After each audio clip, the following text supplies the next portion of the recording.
God bless you. Wonderful.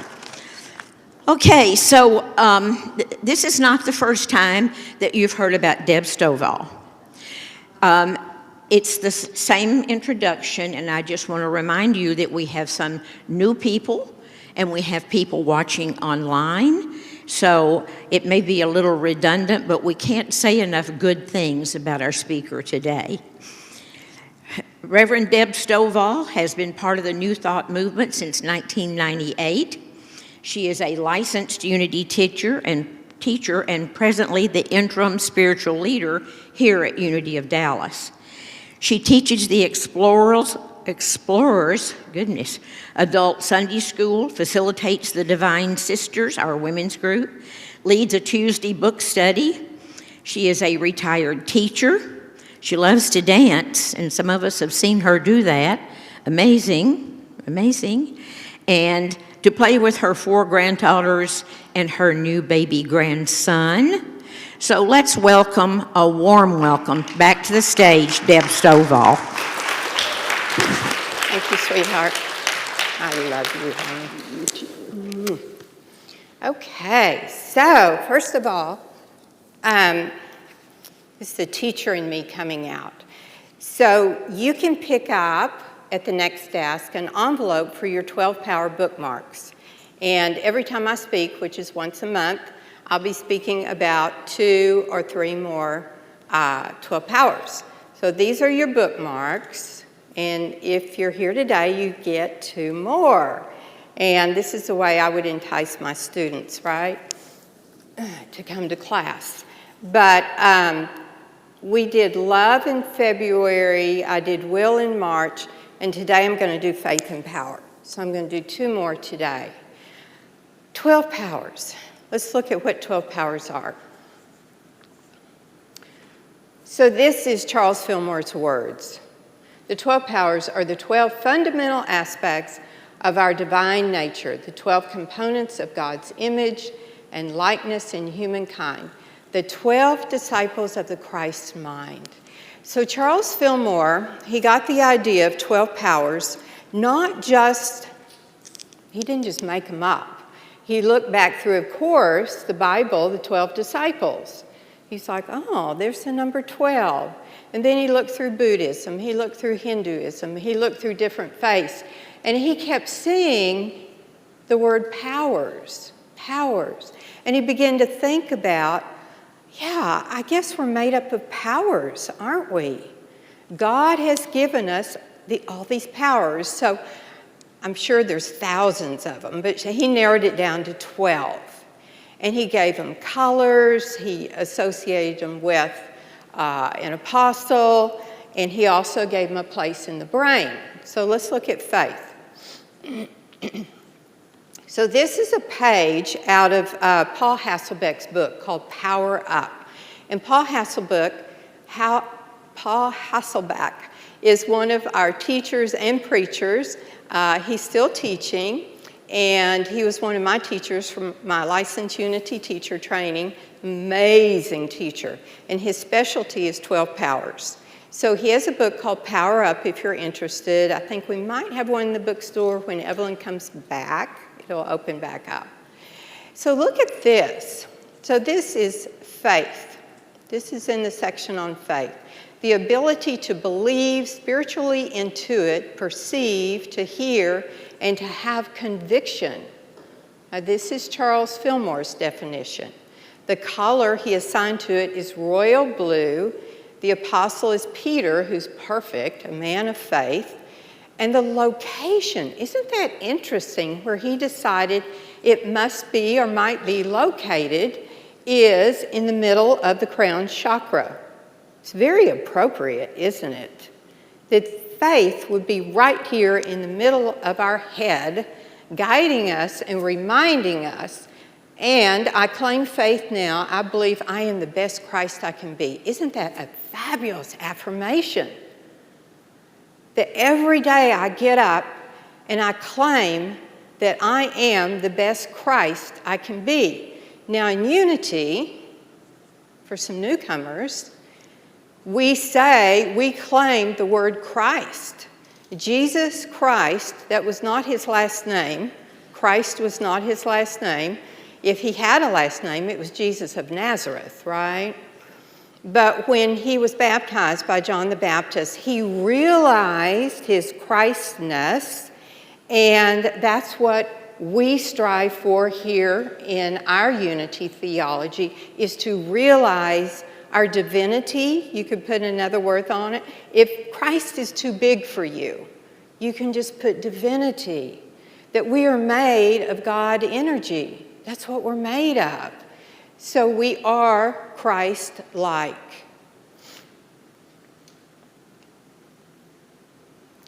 So let's look at some definitions of faith. I love this word. I love this concept. I love talking about faith. And I think we need it right now, do we not? We need to know that we have faith. It's already in us. We were born with faith.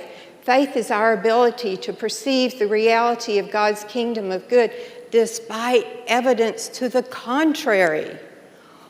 Really? Well, I'll be. Isn't that amazing? And the contrary could be our world, it could be our nation, or it could be that I have some sort of disease. It could be anything to the contrary, but I still have faith that I think I'm going to have it put on my tombstone. Deborah Divine Order Stovall. I think so. I mean, every time somebody talks to me about, a problem, or I think about my own problem, or Gerald tells me about his problem, I'm sure he gets tired of it, but I think it works. I say, divine order, honey, it's all in divine order. But you know what? I think there's 100% truth of that. I totally believe in divine order, totally, 100%. And a lot of us are a little bit older than 50, aren't we? Think back, I call it backtracking. Think back to what your life was like, maybe even when you were little, and what was going on. I was arranging vacation Bible schools in my backyard. That's what I called them, but they happened every day. When I was like 8 years old, I had these kids lined up in the backyard. They were sitting in classes, and I was giving them assignments, and I was teaching, right? I was teaching. So the divine order of my purpose on this planet was already happening. It was already happening. And then we go forward a little bit, and we say, oh, I married this man or this woman, and that was just awful. Well, you know what? My first marriage taught me a whole lot. It taught me all about alcoholism, right? I got a good education. Loved this man dearly. Did divorce him. The drinking got to be too much. But fast forward, I'm a therapist. People come in and they say, my husband's an alcoholic. And I'm like, I know exactly where you are. I know exactly what you're dealing with. Plus, the alcoholism got me into Al-Anon, which is a 12-step program that probably saved my life later on. So see how each thing built on the next, didn't it? If you backtrack through your life. I needed that experience to be who I am today. Was it fun? Not particularly, but I was in training. I was in school, and I didn't even know it, with this precious man that had the disease of alcoholism. So let's look at another definition of faith. Faith is that quality in us which enables us to look past appearances of lack, limitation, or difficulty, take hold of the divine ideas, and believe in them, even though we do not see any evidence of it except in our mind. Is that not visioning? We're taught in unity to vision. Vision what you want. We're taught that we can bring about this or something better. I have visioned a lot of things, and a lot of things have shown up. Not exactly what I visioned, right? At that time, way back then, first husband, I visioned I would get married. No. I visioned I'd get out of that friggin' house. That was my vision. I am not going home, because I didn't have a great upbringing. And I'm not going home, so I visioned that I'm getting out of there. Now, I thought I rented a little one room in a house for the summer. I'm at TCU. I rented a room in a house, and I went down to, what's it called, Snell something. It was a temporary, where you got a temporary job. Snell's? I can't remember. Snelling and Snelling. So that was back in 1967. And so I'm at Snelling and Snelling, and I filled out all the paperwork. I'm going to get a temp job for the summer. And I called my dad, and I said, hey, Dad, I said, I'm staying down here this summer. I already rented a room, and a temp job is coming forth. And he said, no, you're not. I'll pick you up on Friday. And I said, oh, dang. So I called my boyfriend, who I'd known 3 months. I said, what are you doing on Friday at lunch? And he said, I guess eating lunch. I said, can you get off and get married? And he said, I mean, one dysfunctional person meets another, right? And he goes, yeah. He goes, I think so. Let me check with my boss. So he works full time. So I call him a little bit later, because we don't have cell phones. So I call him, I'm in the dorm. So I call him on the phone in the hallway. I said, hey, can you get off for lunch? Yeah, I can get off.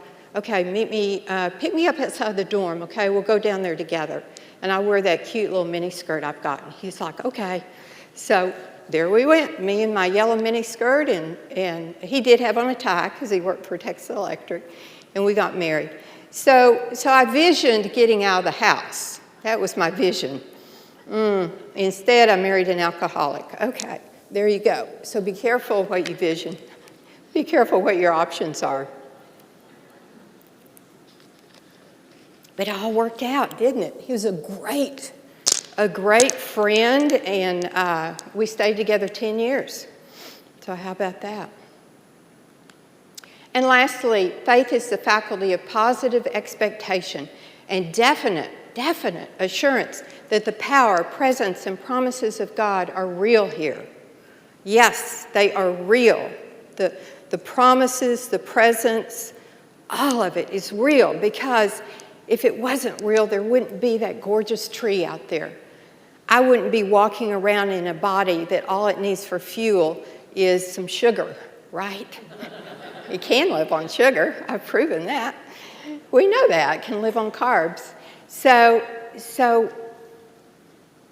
the whole experience that we're having is so divine, and it's so God.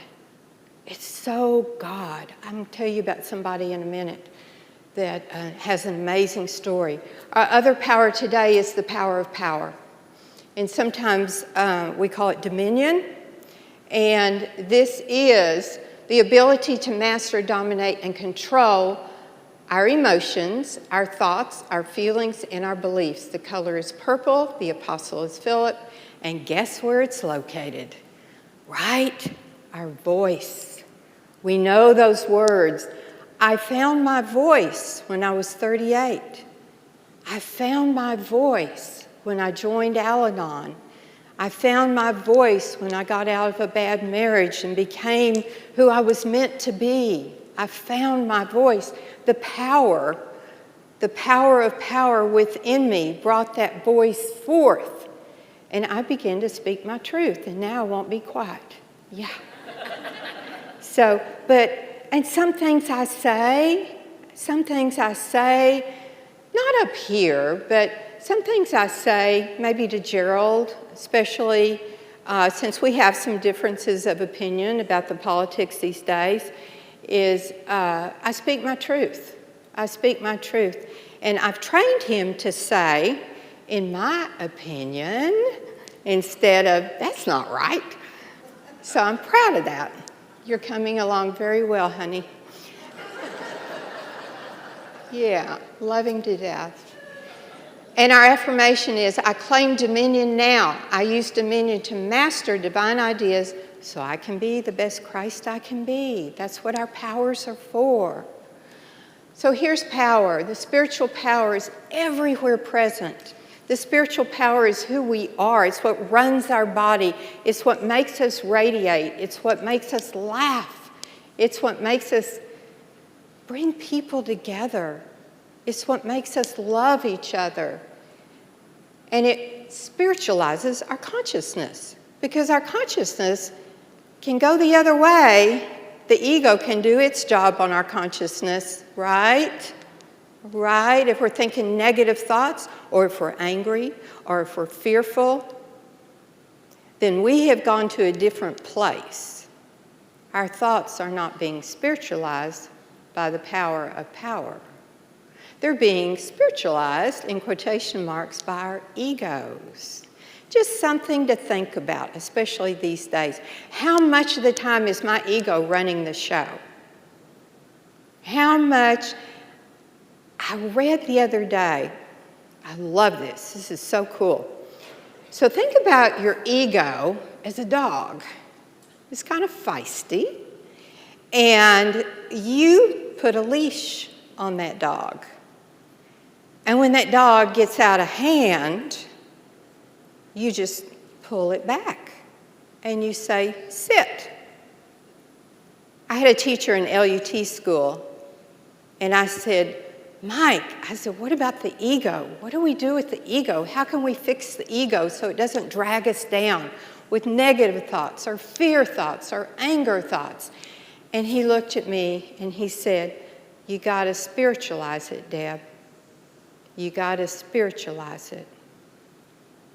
And this man died soon after that. So I was so grateful I got to hear those words. And they go over and over in my mind, especially when I get upset. You got to spiritualize it, Deb. I've got to spiritualize it. I got to rein it in and say, sit. So that I can be in my Christ within. I can be in the spiritual part of myself. The spiritual part of ourselves has no idea what's going on in our world, in our nation, anywhere. On 635, our spiritual part doesn't know what a car is. Our spiritual part is just like God. It's energy. It's God energy that is within us. My best friend was with her best friend when she passed away. And she said the minute that she passed, this white wisp came out of the top of her head. That was her spirit. She said she'll never forget it, and I'll never forget hearing it. Poof.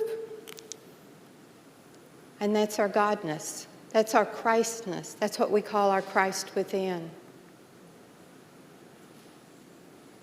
This divine energy will surge through us if we let it, as we erase negative thoughts from consciousness and become one with God mind. We are always one with God mind. We cannot not be one with God mind, because that's the way we're made. We're made by God. So we are always one with God mind. Do we allow ourselves to know that and feel it? That's the question. Do we allow ourselves to know it and feel it? I want to tell you about this lady, Byron Katie. So her name is really Byron Kathleen Williams, I believe. So I always thought her first name was Byron. Her last name was Katie, but it should be reversed, right? But no, her name's Byron Kathleen, and she goes by Byron Katie. A lot of y'all have heard of her, read her books. So Byron Katie was married in a bad marriage, and she got a divorce, and she went into a 13-year depression. 13 years, clinical depression. So she went to a mental hospital, then they moved her into a group home because she's still depressed. In the group home, she chose to sleep in the attic on the floor for 10 years.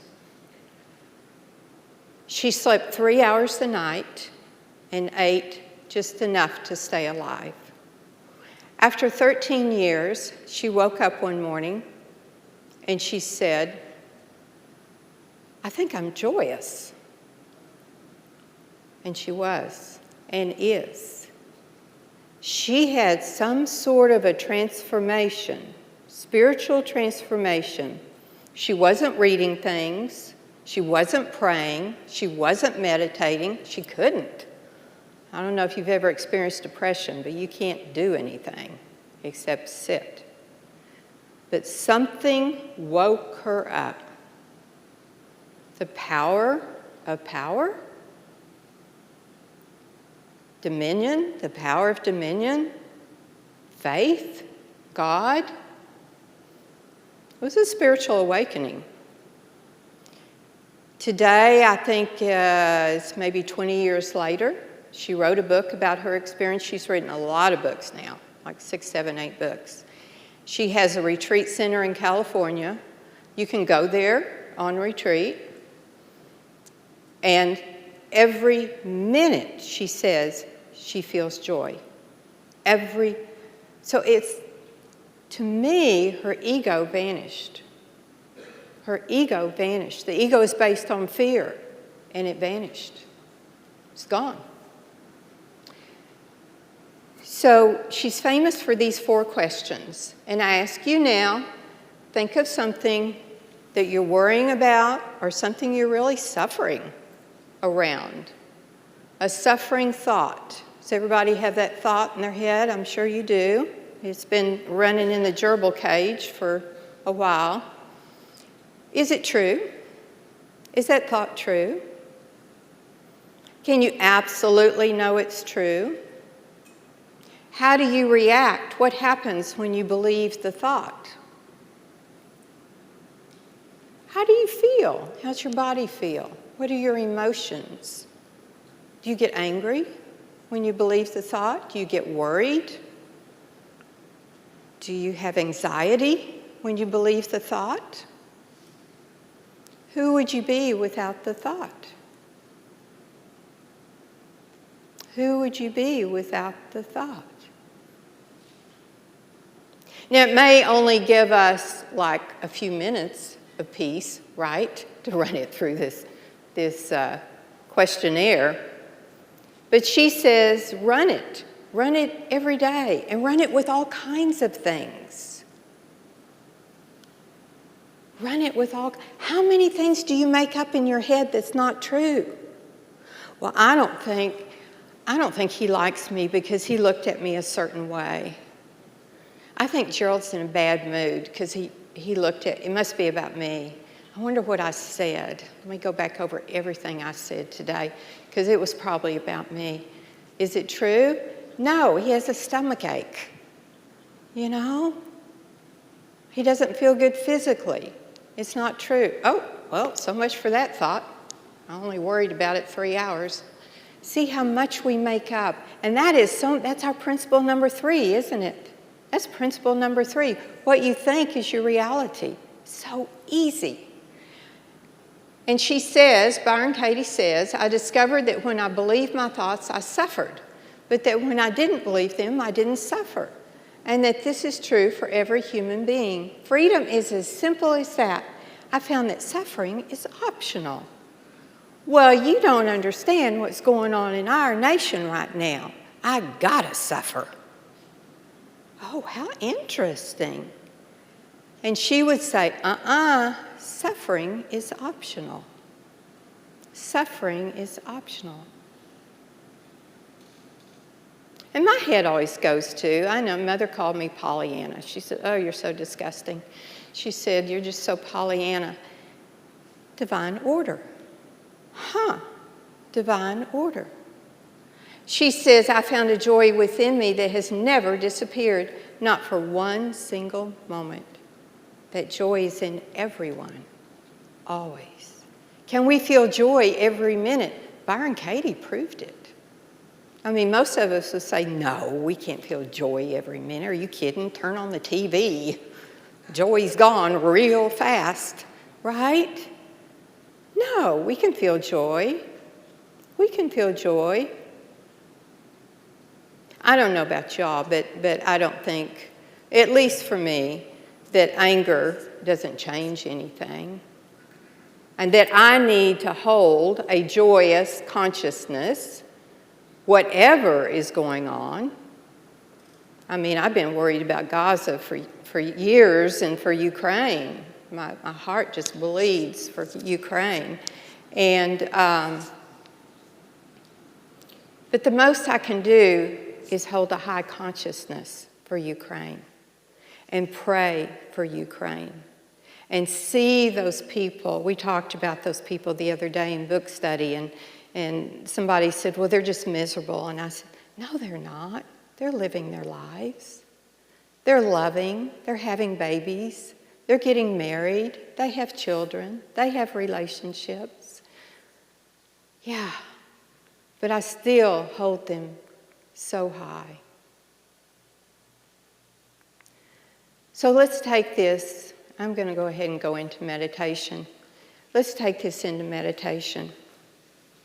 It's a lot. Uncross your arms and legs, and especially if your arms are folded, let them go. Let the defensiveness of the ego go. Just let it go. As we open ourselves up to this space of peace, and we think of those worry thoughts and those angry thoughts and those fearful thoughts about anything in our lives. And we take these thoughts and we put them on a leaf. We put them on a leaf in a creek. We walk down to the creek and we put our thoughts on leaves. And we watch these leaves float down the creek. We watch these leaves float down and disappear around the bend. And then we go within ourselves, and we ask ourselves, what now? What now? Those thoughts are gone. What now? And we see the peace that we are. We see the love that we are. We see it as it moves through our body as an energy. The love that we are, that moves through our body, from our head, through our arms, through our legs, throughout our entire body, knowing that this love is who we are. And we feel this love that is God. We feel this love that is our source.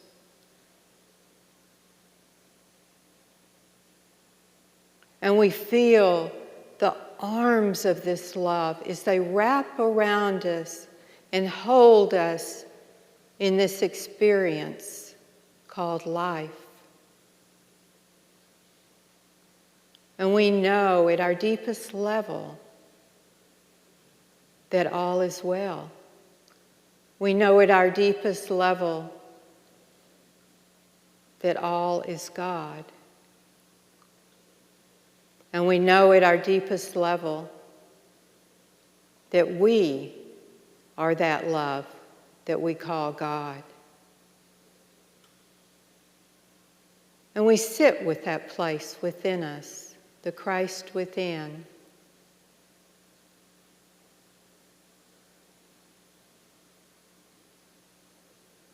Knowing that all is well. Knowing that all is in divine order.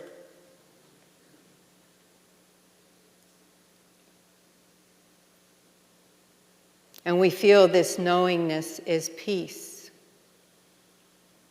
We feel this knowingness as assuredness. We feel this knowingness as safety. And we feel safe, knowing that God is present. Knowing that God is present.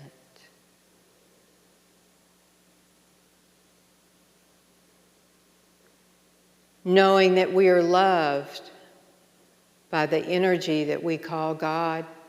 Knowing that we are held by this energy every moment.